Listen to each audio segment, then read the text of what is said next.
Dendam adalah menyimpan rapat atau memendam keburukan amarah dalam hati, serta menunggu-nunggu waktu yang tepat untuk membalas sakit hatinya.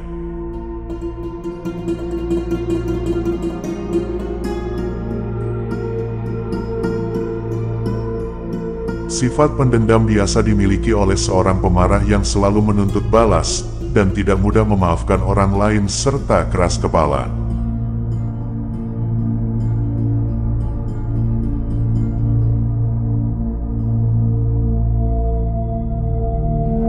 Mereka senantiasa tidak mau mengalah, selalu menghitung kejelekan orang lain.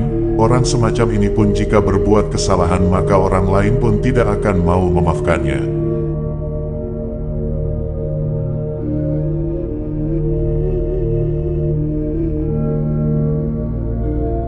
Faktor yang menjadikan seorang menjadi pendendam adalah karena di dalam hatinya selalu dihiasi rasa iri dan dengki, serta senang jika orang lain mendapat suatu musibah.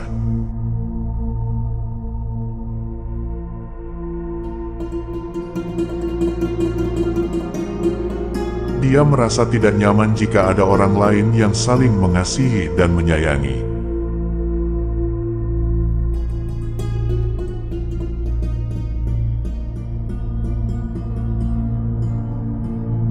Tabiatnya selalu ingin merendahkan orang lain, berbicara buruk, serta mengumbar keburukan orang lain, gemar mengolok-olok orang lain, bahkan sampai menyakiti fisik orang lain. Sifat pendendam dilarang oleh agama Islam.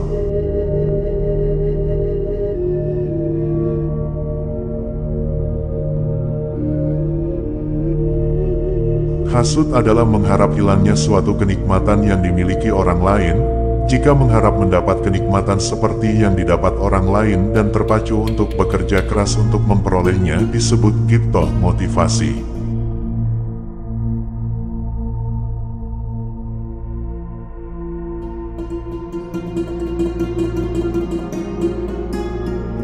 Dari segi hukum diperbolehkan ghibthah karena hal ini akan membangkitkan motivasi. Bahkan ini sangat dianjurkan untuk memacu kemajuan seseorang dalam mencapai kesuksesan.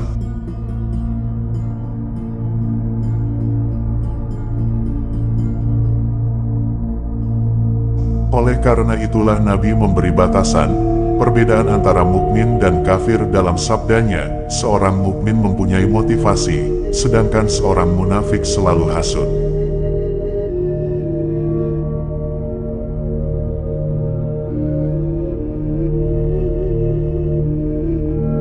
Hal-hal yang menyebabkan seseorang berlaku hasud diantaranya adalah tidak suka atau selalu kurang menerima dengan nikmat hasil yang telah diperoleh serta tidak bersyukur.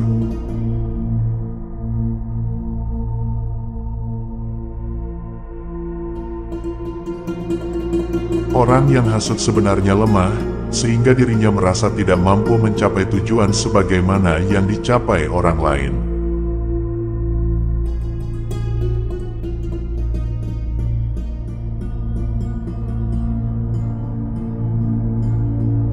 Sifat bakhil yang selalu menghantuinya, sehingga selalu menginginkan kesuksesan yang telah dimiliki orang lain.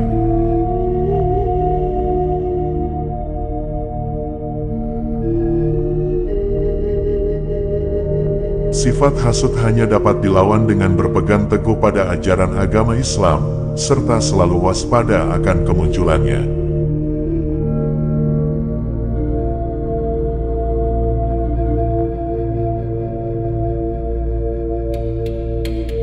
Terakhir adalah ridho atau lapang dada dengan semua hal yang kita punya, sehingga tidak akan merasa iri dan hasud dengan kelebihan yang ada pada orang lain lagi.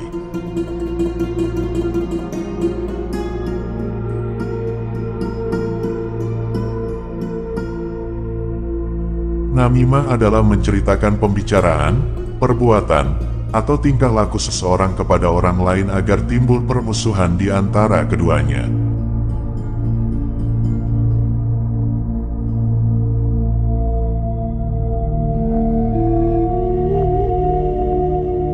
Terkadang seseorang menceritakan suatu keburukan kepada orang lain karena alasan tertentu, di antaranya karena sengaja mengharapkan supaya timbul permusuhan antara keduanya.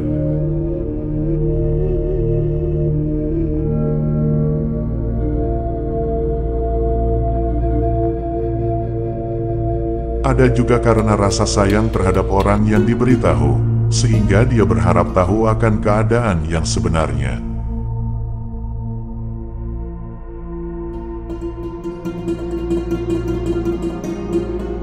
Sedang yang terakhir adalah bukan karena keduanya, tetapi hanya memang suka membual dan terlalu berlebihan saja.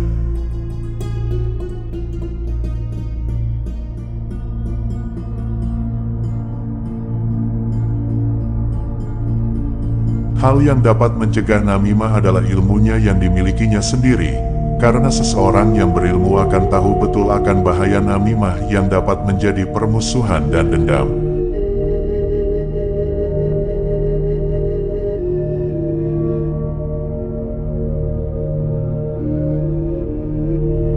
Nabi Muhammad SAW bersabda, "Sesungguhnya hamba yang paling dicintai Allah adalah hamba yang ramah dan terbiasa bersikap ramah, dan hamba yang paling dibenci Allah adalah hamba yang gemar mengadu domba dengan fitnah yang mencerai-beraikan antara dua orang saudara."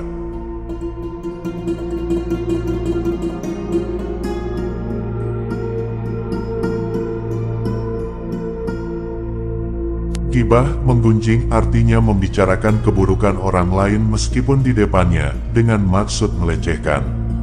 Seperti jika ada orang yang mengatakan si pincang atau si fasik, si miskin, atau si baju buruk dengan maksud merendahkan mereka.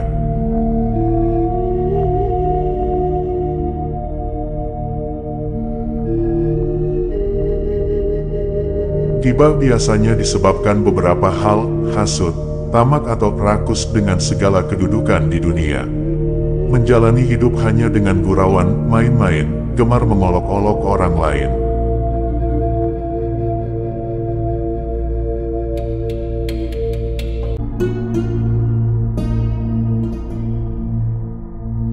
Gibah tidak akan memberi jalan keluar dari suatu masalah ataupun memberi petunjuk terbaik dalam kehidupan, namun justru akan menyesatkan seseorang hingga jauh dari kebenaran.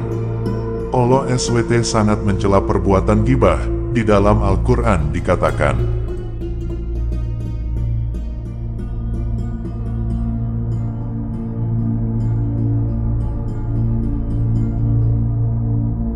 "Dan janganlah kalian saling menggunjing satu sama lain. Apakah salah seorang dari kalian menyukai memakan bangkai saudaranya? Tentulah kalian membencinya.